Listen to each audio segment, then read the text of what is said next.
As all of the news airing.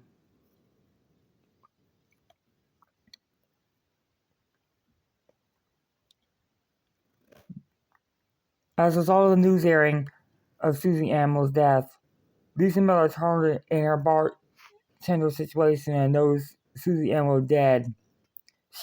Her circuits and body had been electroshocked by a power grid death.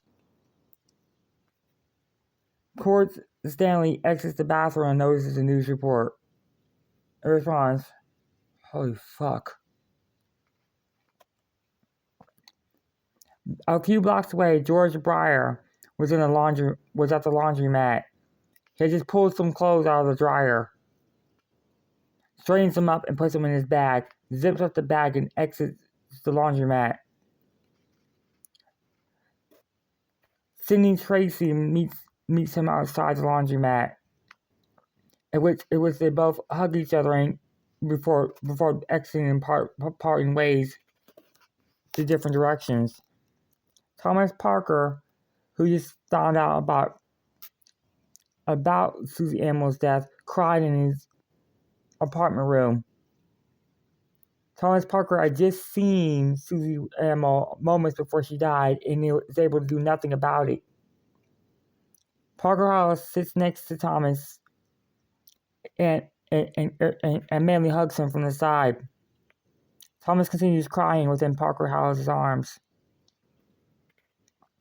Troy Harding exits the book room of the casino and uses keys to unlock the main door to connect to the casino. Enters the room and notices everybody gone. Troy looks around the casino for other people that were supposed to be at the party. He then figures out that there's nobody present and runs out the front door into his vehicle and turns the ignition switch on. However, as all this, he checks for any gas line breakage connected to the car. Checks the engine connected to the car in case Death Design may target him next in line. He gets in the vehicle, closes the car door, and drives down the main road back to the city where he was at. Back at the hotel, back at the apartments and hotel room, Trent Clayton wakes up along with Rachel Hunter. We'll notice that Linda Carter was gone for a few hours. Trent hugs Rachel from behind and kisses her on the neck and says, "You want to go to bed, baby?" Rachel responds, "I don't know if I want to go to bed.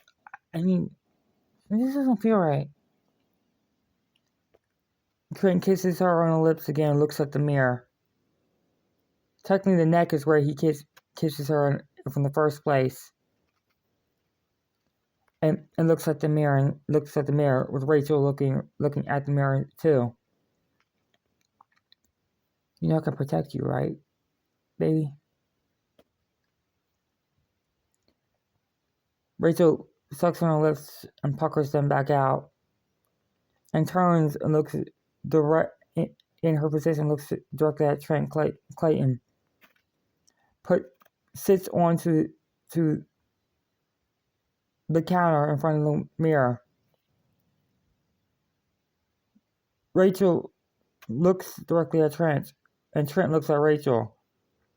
Trent and Rachel immediately start having sex on the counter.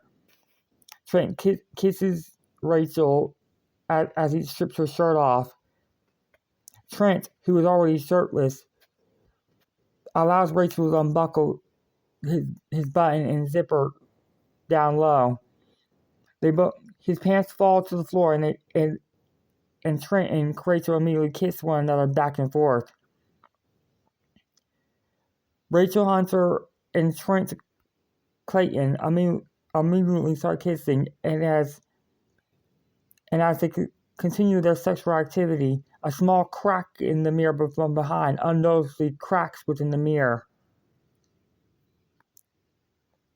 A piece of shard of glass falls out of the mirror, slips past the the two couple, it ends up smearing into the main TV screen, cracking the back breakage of the TV screen, causing smoke to static ignite from the back of the TV.